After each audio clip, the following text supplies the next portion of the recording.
வணக்கம். மாலை முரசு செய்திகளை விரிவாக பார்ப்பதற்கு முன் தலைப்புச் செய்திகள். அண்டை மாநிலங்களில் பெய்து வரும் கனமழை காரணமாக சென்னை கோயம்பேடு காய்கறி சந்தைக்கு வெங்காயம் வரத்து குறைவு. வெங்காயம் விலை கிடுகிடுவென உயர்ந்து 60 ரூபாய்க்கு விற்பனை செய்யப்படுவதால் மக்கள் கவலை.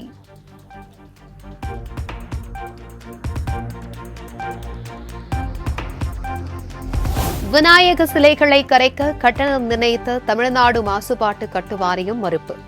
சிலைகளை கரைப்பது மக்களின் வழிபாட்டு உரிமை, உணர்வு சம்பந்தப்பட்டது என பசுமை தீர்ப்பாயத்தில் பதில்.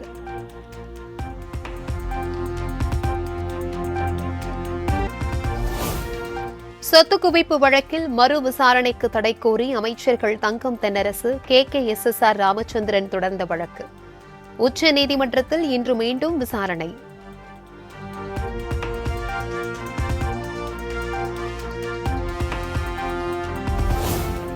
புதுச்சேரி தேங்காய் திட்டு மீன்பிடி துறைமுகத்தை விரிவாக்கம் செய்ய 46 கோடி ரூபாய் ஒதுக்கீடு.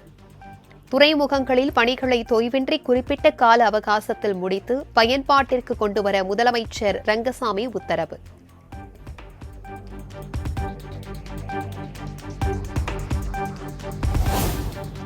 ஜம்மு காஷ்மீரில் நடைபெறவுள்ள 2ஆம் கட்ட தேர்தலுக்கான வேட்புமனு தாக்கல் நிறைவு. 26 சட்டமன்ற தொகுதிகளில் போட்டியிட 300க்கும் மேற்பட்டோர் வேட்புமனு தாக்கல் செய்துள்ளதாக தேர்தல் ஆணையம் தகவல்.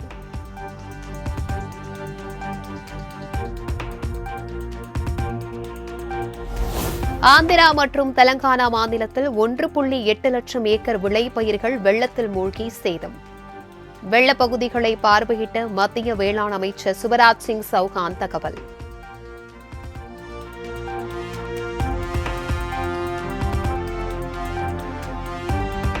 புருனே சிங்கப்பூர் பயணத்தை முடித்துக் கொண்டு தாயகம் திரும்பினார் பிரதமர் நரேந்திர மோடி. இரு நாடுகளுடனும் பல்வேறு ஒப்பந்தங்கள் கையெழுத்தாகின.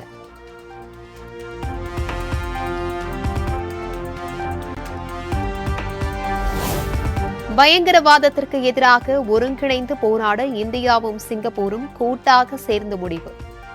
தடையற்ற வர்த்தகம், சந்தையை ஊக்குவிக்க ஒருங்கிணைந்து பணியாற்ற இரு நாடுகளும் உறுதியேற்பு.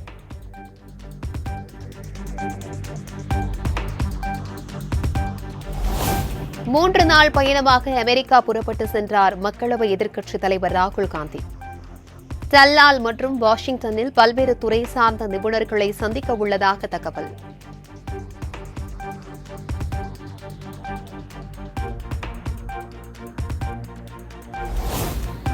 தெலங்கானா மாநிலம் நலகொண்டா மாவட்டத்தின் வயல்வெளியில் அவசரமாக தரையிறக்கப்பட்ட விமானப்படை ஹெலிகாப்டர்.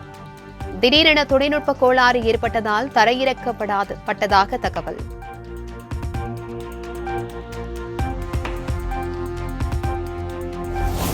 இலங்கை கடற்படையால் சிறைப்பிடிக்கப்பட்ட மீனவர்கள் மற்றும் படகுகளை விடுவிக்க நடவடிக்கை எடுக்க வேண்டும். வெளியுறவுத்துறை அமைச்சர் ஜெய்சங்கருக்கு முதலமைச்சர் மு.க.ஸ்டாலின் கடிதம்.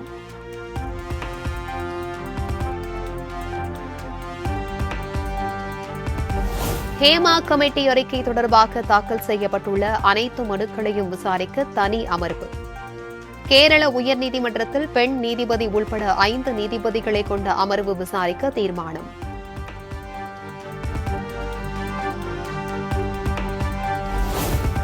வெள்ள பாதிப்புகளை ஆய்வு செய்து கொண்டிருந்த ஆந்திர முதலமைச்சர் சந்திரபாபு நாயுடுவிற்கு காத்திருந்த அதிர்ச்சி.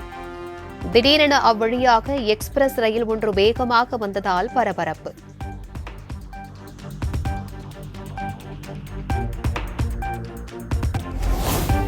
செயற்கை நுண்ணறிவு தொழில்நுட்பம் வாயிலாக அனைத்து பல்கலைக்கழகங்களிலும் தேர்வு விடைத்தாள்களை மதிப்பீடு செய்ய திட்டம்.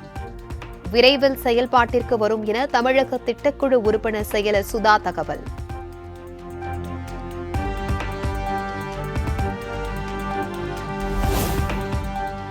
சிவகங்கை மாவட்டம் திருப்பத்தூரில் கோட் படத்திற்கு இலவச டிக்கெட் கிடைக்காததால் விரக்தியடைந்த விஜய் ரசிகர்கள். இரவோடு இரவாக திரையரங்கு வாசலில் வைத்திருந்த பேனர், வாழை மரம், கொடி என அனைத்தையும் அவிழ்த்து சென்றதால் பரபரப்பு.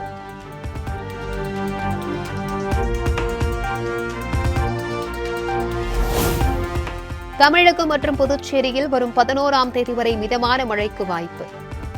சென்னையிலும் மிதமான மழைக்கு வாய்ப்புள்ளதாக வானிலை ஆய்வு மையம் தகவல்.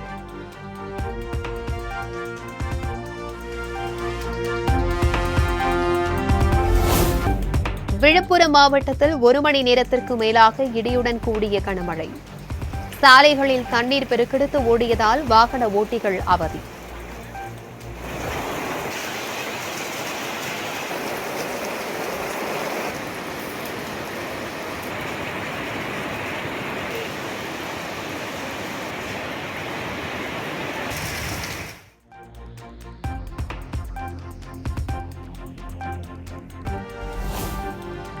கடல் வழி தீவிரவாத ஊடுருவலை தவிர்க்கும் வகையில் தமிழக கடலோர மாவட்டங்களில் நடைபெற்ற சாகர் கவாச் ஒத்திகை நிறைவு. சென்னை, கடலூர், திருவாரூர், நாகை உள்ளிட்ட பகுதிகளில் பாதுகாப்பு படையினர் தீவிர சோதனை.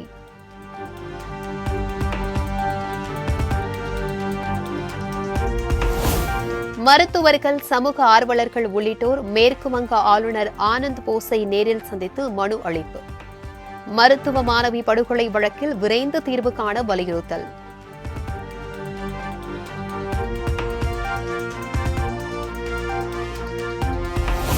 மருத்துவ மாணவி படுகொலையை கண்டித்து மேற்கு வங்க மாநிலம் சிலிகுரியில் ஆசிரியர்கள் போராட்டம். 100க்கும் மேற்பட்டோர் கைபேசியில் டார்ச் அடித்தபடி தங்கள் எதிர்ப்பை பதிவு செய்தனர்.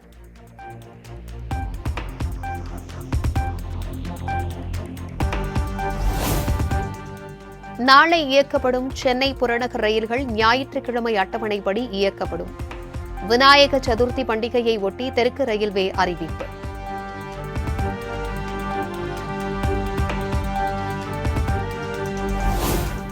முகூர்த்த நாளான இன்று பத்திரப்பதிவு அலுவலகங்களில் கூடுதல் டோக்கன்கள் விநியோகம். சார்பதிப்பாளர் அலுவலகங்களில் அதிகளவாக 300 டோக்கன்கள் வரை வழங்கப்படும் என பத்திரப்பதிவுத்துறை அறிவிப்பு.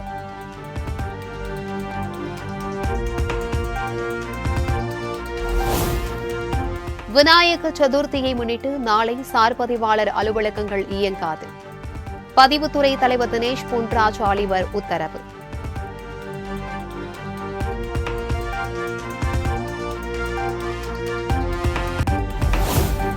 கோடநாடு வழக்கில் கைது செய்யப்பட்ட சயான் உள்ளிட்ட 12 பேரின் வங்கிக் கணக்கு பரிவர்த்தனைகளை கேட்டு வங்கிகளுக்கு சிபிசிஐடி நோட்டீஸ்.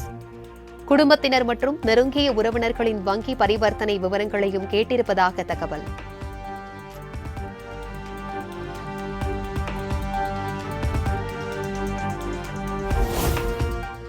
திருப்பூர் மாவட்டம் தாராபுரம் அருகே உள்ள ருத்ராவதி கோவில் கும்பாபிஷேகத்தை முன்னிட்டு விமர்சையாக நடைபெற்ற கும்மியாட்டம். பாரம்பரிய நாட்டுப்புற பாடல்களை பாடியபடி 300க்கும் மேற்பட்ட கலைஞர்கள் நடனமாடி அசத்தல்.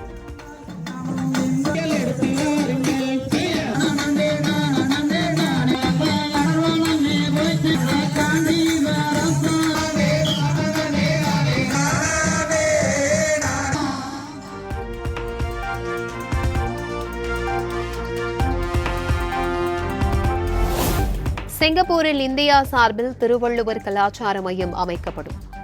அரசுமுறை பயணமாக சிங்கப்பூர் சென்றுள்ள பிரதமர் நரேந்திர மோடி அறிவிப்பு.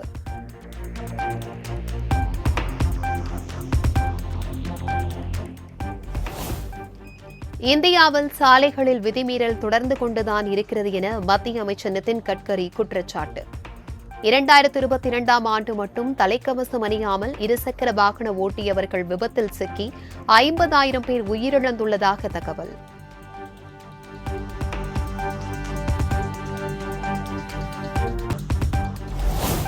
பிரான்சில் 15 வயது வரையிலான மாணவர்கள் பள்ளிகளில் செல்போன் பயன்படுத்த தடை விதிப்பு. மீறினால் மாணவர்களின் செல்போன்களை ஆசிரியர்கள் பறிமுதல் செய்ய அறிவுறுத்தல்.